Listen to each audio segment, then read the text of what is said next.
the new normal. Here's the question. What if this is it?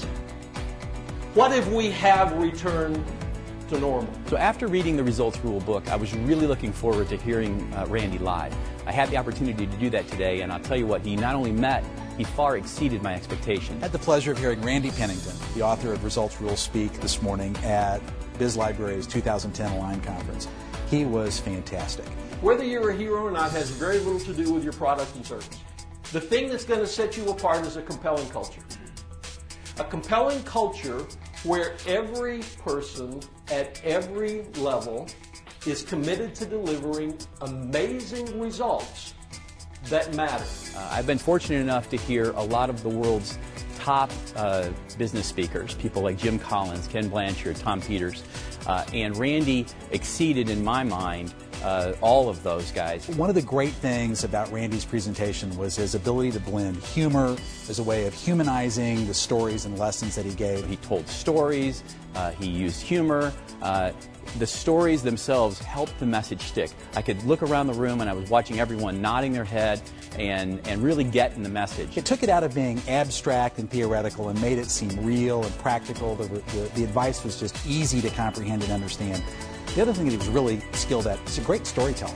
And we remember things when we get a story around it. It again humanizes and personalizes the lessons, and Randy made the stories real easy to grasp and understand and tied them very clearly to lessons from the book.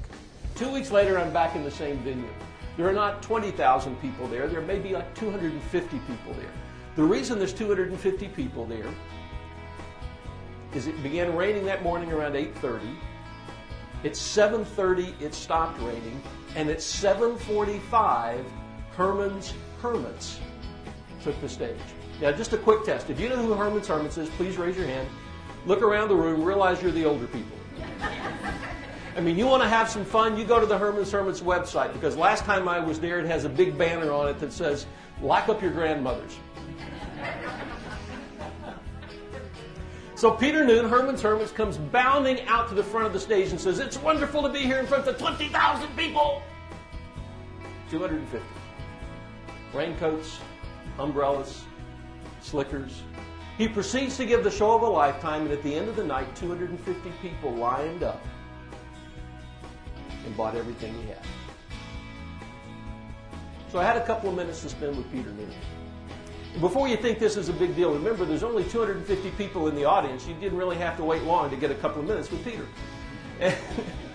But I told him my experience.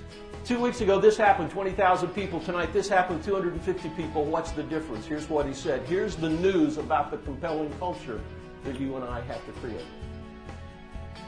He said some of the bands out there haven't yet learned that it's not about them.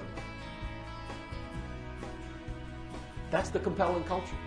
That's the culture that sets you apart in the marketplace, regardless of what your product or service is. It's not about us. Now, to carry that on just a few moments, I ran across an interview with Steve Martin and Charlie Rose. You know Steve Martin, right? Eric, do the thing, plays the banjo.